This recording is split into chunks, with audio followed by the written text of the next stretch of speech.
ഭാഗികമായൊരു കുറ്റസമ്മതം നടത്തി കാണുന്നുണ്ട്. പക്ഷെ അതേസമയം തന്നെ അതിനെ വെടിവെപ്പിനെയും പോലീസ് ആദിവാസി എവിക്ഷനെയും എല്ലാം തന്നെ ന്യായീകരിക്കുകയും ചെയ്തിട്ടുണ്ട്.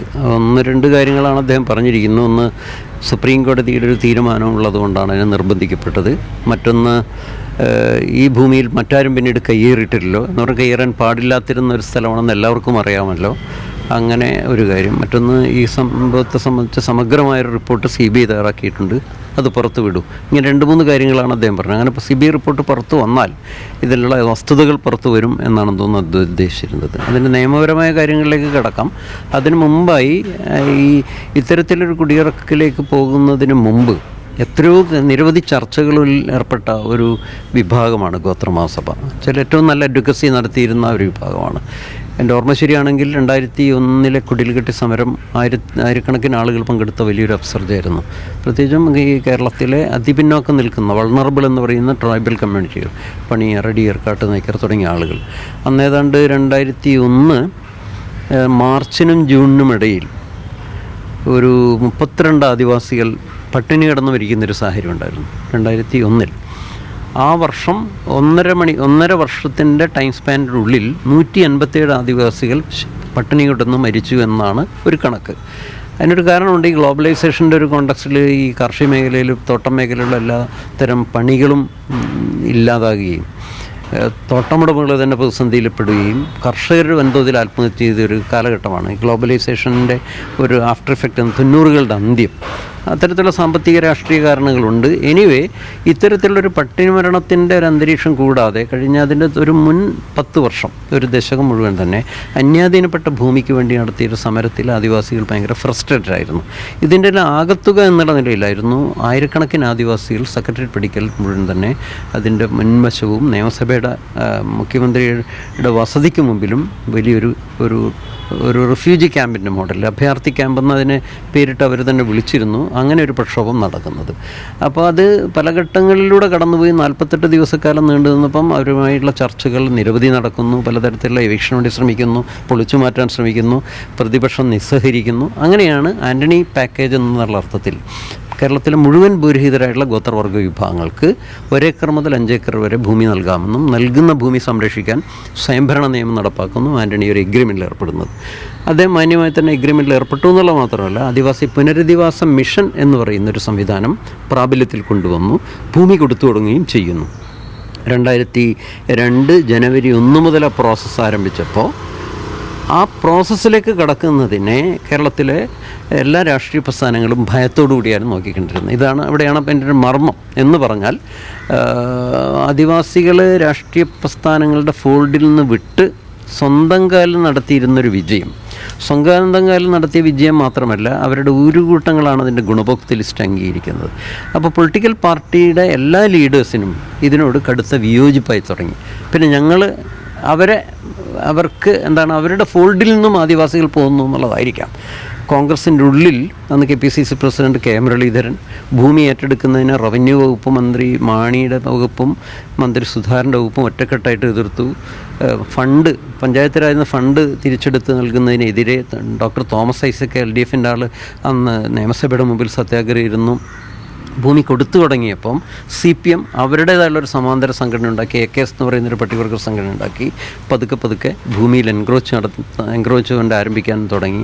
അങ്ങനെ ഈ ആദിവാസികൾക്ക് കൊടുക്കാൻ വേണ്ടി കേന്ദ്ര സർക്കാർ നിർദ്ദേശിച്ച ഈ സമരത്തിൻ്റെ ഭാഗമായി കണ്ടെത്തിയിരുന്ന 19,000 ഏക്കർ ഭൂമിയിൽ വയനാട് ജില്ലയിലെ ഭൂമിയിൽ ഒരു 4,000 ഏക്കറിൽ CPM എൻക്രോച്ച് ചെയ്തു തുടങ്ങിയ വളരെ ഒരു ചുറ്റിവളയൽ നടപടിയിലൂടെ ആദിവാസി എഗ്രിമെൻ്റ് തകർക്കപ്പെടുന്നുള്ളൊരു കോണ്ടക്സിലാണ് ഈ ഭൂമി മുത്തങ്ങയിലേക്ക് കുടിയേറുന്നത്.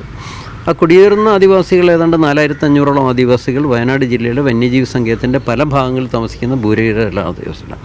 അപ്പോൾ സ്വാഭാവികമായും ഇതിൻ്റെ മുൻ കാലഘട്ടങ്ങളിൽ ഇവരുമായി ഉഭയകക്ഷി ധാരണകളും ചർച്ചകളും എഗ്രിമെൻറ്റുകളും കരാറുകളും വലിയൊരു ലിറ്റിഗേഷൻ പ്രോസസ്സും അഡ്വക്കസി നടക്കുന്നൊരു വിഭാഗത്തോട് ഒരു ടേബിളിൽ വിളിച്ച് ചർച്ച ചെയ്ത് സെറ്റിൽ ആവുന്നേ ഉണ്ടായിരുന്നു. കാരണം മുത്തങ്ങയിൽ തന്നെ ഭൂമി വേണമെന്ന് ആർക്കും ശാഠ്യമൊന്നും ഉണ്ടായിരുന്നില്ല. ഈ പാക്കേജ് അനുസരിച്ച് വയനാട് ജില്ലയിലുള്ള ആദിവാസികളാണ് ഏറ്റവും നിസ്സരായുള്ള വിഭാഗം. ഭൂമി നൽകിയതേറെയും ഇടുക്കിയിലും മറ്റ് ജില്ലകളിലുമായിരുന്നു ഒന്നാം ഘട്ടത്തിൽ. അതുകൊണ്ട് അത്തരത്തിലൊരു ചർച്ചയ്ക്ക് തയ്യാറാകും എന്നുള്ള പ്രതീക്ഷയായിരുന്നു ഉണ്ടായിരുന്നെങ്കിലും ഗവൺമെൻറ് എല്ലാതരം ചർച്ചയും അടച്ചു കളഞ്ഞു. അതായിരുന്നു മുത്തങ്ങയിലുണ്ടായിരുന്ന ഒന്നാമത്തെ പ്രതിസന്ധി. രണ്ടാമത് അവരുടെ മുമ്പിലുണ്ടായിരുന്ന വേറൊരു കാര്യം, ഈ ഗവൺമെൻറ്റിൻ്റെ മുമ്പാകെ എത്തുന്ന റിപ്പോർട്ടുകൾ മുഴുവൻ തന്നെ വനം വകുപ്പിൻ്റെ ഏകപക്ഷീയമായ ഏർപ്പെട്ടു. കാട് കയറുന്നു, ആദിവാസികൾ അവിടെ കുഴപ്പമുണ്ടാക്കുന്നു, ഇവിടെ വനത്തിൽ പ്രവേശിക്കുന്നു, തടയുന്നു, അവർ ചെക്ക് പോസ്റ്റ് ഇട്ടിരിക്കുന്നു തുടങ്ങിയ റിപ്പോർട്ടുകളിലൂടെ ആഭ്യന്തര വകുപ്പിൻ്റെ സ്വതന്ത്രമായ മറ്റു അന്വേഷണങ്ങളൊന്നും നടക്കുന്നില്ല. എൻ്റെ അറിവിൽപ്പെട്ടടുത്ത് ഒരു പോലീസ് ഉദ്യോഗസ്ഥൻ പോലും ഒരിക്കൽ പോലും അവിടെ വന്നൊരു അന്വേഷണ റിപ്പോർട്ടുണ്ട്. ആഭ്യന്തര വകുപ്പിൻ്റെ ഒരു റിപ്പോർട്ട് പോലും മുത്തങ്ങയിലുള്ള എൻക്രോച്ച്മെൻറ്റുമായി ബന്ധപ്പെട്ട് അന്നും ഇന്നും അവരുടെ ഒഫീഷ്യൽ റെക്കോർഡിലുള്ളതായി എനിക്ക് അറിഞ്ഞുകൂടാ. അങ്ങനെ എവിടെയെങ്കിലും അവരുടെ സ്പെഷ്യൽ ബ്രാഞ്ച് റിപ്പോർട്ട് ഉണ്ടാവുമല്ലോ, ഒരു അന്വേഷണ റിപ്പോർട്ടും അവർ നടത്താത്തത് കൊണ്ട് തന്നെ ഒരു സെക്കൻഡറി റിപ്പോർട്ട് മറ്റു പല കീഴുദ്യോഗസ്ഥന്മാർ നൽകുന്ന പൊടിപ്പന്തങ്ങളിൽ വെച്ച തെറ്റായ റിപ്പോർട്ടുകളാണ് ക്യാബിനറ്റിന് മുമ്പാകെ എത്തുന്നതെന്ന് മനസ്സിലാക്കാൻ.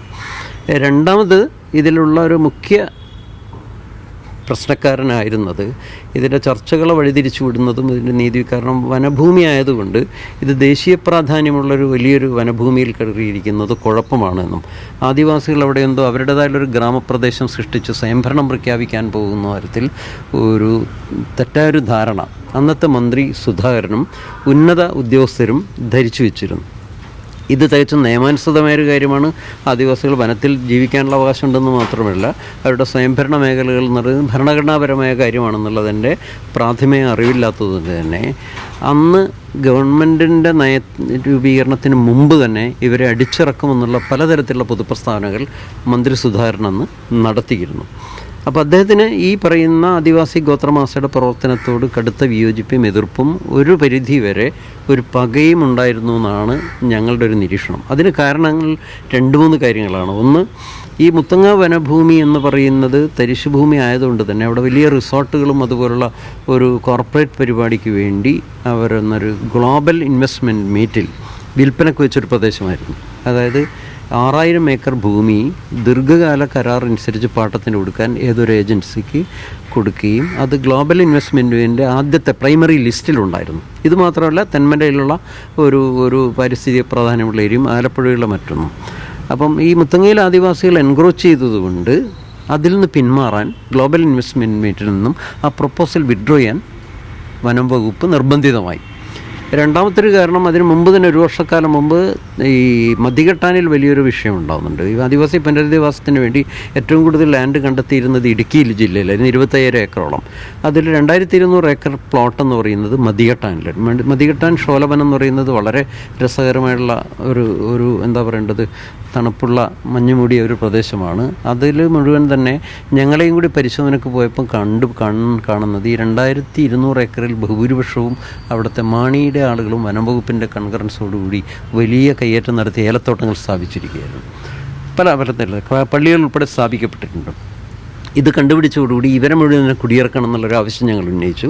വേറെ താമസിയാതെ അന്നത്തെ പ്രതിപക്ഷ നേതാവ് VS അച്യുതാനന്ദൻ സാർ അവിടെ സന്ദർശിച്ചു. അദ്ദേഹം പറഞ്ഞു ഇത് വലിയ പൊളിറ്റിക്കൽ കോൺട്രവേഴ്സിയായി മാറി. അപ്പോൾ അത് ഇടതുപക്ഷം UDFനെതിരെ ഒരു ആഞ്ഞടിക്കാൻ തുടങ്ങുന്നു എന്ന് വന്നതോടുകൂടി അതിൻ്റെ കരുവാക്കപ്പെട്ടത് ഞങ്ങളാണെന്നുള്ള നിലയിൽ ഞങ്ങളോടും അതിൻ്റെ ഒരു വൈരാഗ്യം ഉണ്ടായിരുന്നു. ഗോത്രമത ശക്തമായൊരു അഭിപ്രായം എടുത്തുകൊണ്ട് 2 ഉദ്യോഗസ്ഥരെ സസ്പെൻഡ് ചെയ്യും. അവസാനം ക്യാബിനറ്റ് തീരുമാനമെടുത്തത് ഇതിൽ വനംവകുപ്പിനും ഈ റവന്യൂ വകുപ്പിനുള്ള ദയാധികാരം അവസാനിപ്പിച്ച് ഇതൊരു ദേശീയോദ്യാനമാക്കുക എന്നുള്ള നിലയിൽ അവർ വിജ്ഞാനമിറക്കി സെൻട്രൽ ഗവൺമെൻറ് കൺകറൻസ് വാങ്ങിച്ചു. അതങ്ങനെ കൈമാറ്റം ചെയ്യപ്പെട്ടു. അതോടുകൂടി ആ കോൺട്രവേഴ്സി അവസാനിച്ചു. എങ്കിലും ഈ വിഷയത്തിലുള്ള പ്രധാനപ്പെട്ട ഒരു ചാലകശക്തിയായിരുന്നത് ഞങ്ങളാണ് എന്നുള്ളത് കൊണ്ട് അതിൻ്റെ പക കൂടി ഞങ്ങൾക്കെതിരെ സുധാകരൻ പ്രയോഗിച്ചു എന്ന് വേണം മനസ്സിലാക്കണം. എല്ലാറ്റിനുപരിയായി ഈ ഗോത്രമാസഭയുമായിട്ടുള്ള ബന്ധപ്പെട്ട ഉഭയകക്ഷി ധാരണയും ഒരു വലിയൊരു സോഷ്യൽ അപ്സർജാണ് നടന്നത് എന്നുള്ള നിലയിൽ ഒരു സാമൂഹികമായി പ്രശ്നത്തെ സമീപിക്കുന്നതിന് പകരം ഈ വിഷയത്തിൽ ഒരു രാഷ്ട്രീയ പ്രസ്ഥാനങ്ങളോട് എടുക്കുന്ന തരത്തിൽ ഒരു പ്രതിപക്ഷത്തെ കൈകാര്യം ചെയ്യുന്ന രീതിയിൽ അല്ല CPM-ആയിട്ടുള്ളൊരു നിരന്തരം മന്ത്രി സുധാകരനൊക്കെ ഉണ്ടായിരുന്ന ഒരു ടഗ് ഓഫ് വാറിൻ്റെ ഒരു പ്രവർത്തന രീതിയുണ്ടല്ലോ, സമാനമായ ഒരു അളവുകോലിലാണ് ഞങ്ങളെയും കണ്ടിരുന്നതാണ് മനസ്സിലാക്കുക.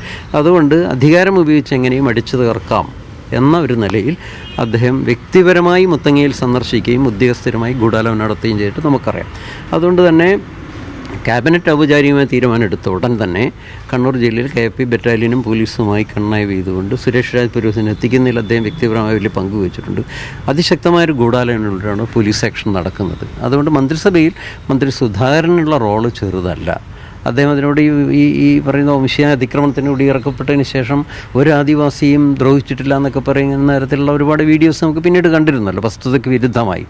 മറ്റൊന്ന്, അന്നത്തെ കോൺഗ്രസ് നേതൃത്വം അന്ന് കെ മുരളീധരനായിരുന്നു, അദ്ദേഹത്തിനും ഇത് പിടികിട്ടിയിരുന്നില്ല.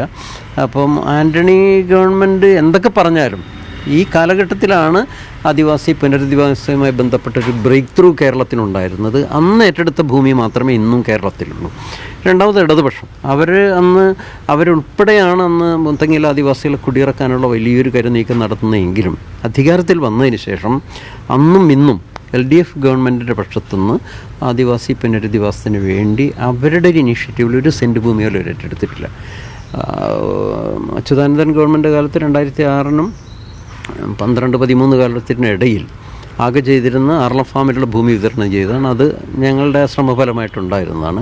പിന്നീട് 2014 ഉമ്മൻചാണ്ടി ഗവൺമെൻറ് വന്നതിന് ശേഷമാണ്, ജയലക്ഷ്മി മിനിസ്റ്ററായതിനു ശേഷമാണ് വീണ്ടും ഞങ്ങളൊരു 6 മാസക്കാലം നീണ്ടു നിൽക്കുന്ന ഒരു നിൽപ്പ് സമരത്തിലൂടെ മുത്തങ്ങയിലുള്ള കുടിയിറക്കപ്പെട്ട ആദിവാസികൾക്കൊരു പാക്കേജ് വേണമെന്നുള്ളത് അംഗീകരിക്കുന്നതും ജയിലിലടക്കപ്പെട്ട കുട്ടികൾക്ക് നഷ്ടപരിഹാരം കൊടുപ്പിക്കുന്നതും സ്വയംഭരണത്തിലൊരു പ്രപ്പോസൽ കേന്ദ്ര ഗവൺമെൻറ് മുമ്പാകെ എത്തിക്കുന്നത്.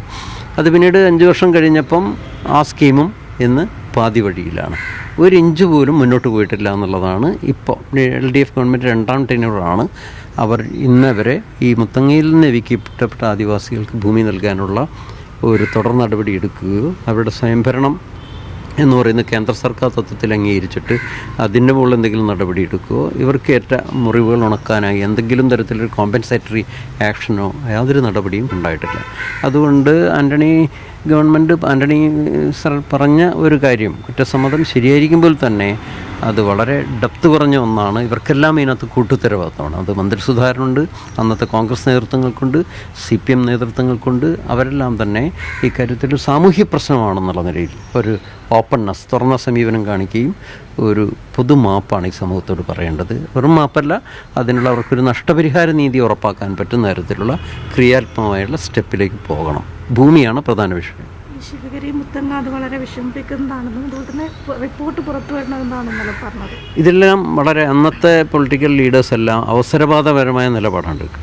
ജാതിമത വർഗീയ താല്പര്യങ്ങളാണ് അവർ ഇക്കാര്യത്തിൽ എടുക്കാറ്. അന്നത്തെ ഒരു പൊളിറ്റിക്കൽ ഒരു സംഭവം വെച്ചാണ് ശിവഗിരിയിലുള്ള പോലീസ് ആക്ഷൻ. നമുക്കറിയാം, മുത്തങ്ങയിലുള്ള പോലീസ് വെടിവെപ്പ് നടക്കുന്നതിന് തൊട്ട് മുമ്പ്, എൻ്റെ ഓർമ്മ ശരിയാണെങ്കിൽ ഭീമാപ്പള്ളിയിലൊരു പോലീസ് വെടിവെപ്പ് നടത്തുന്നുണ്ട്. ഡേറ്റ് എനിക്ക് ഓർമ്മയില്ല.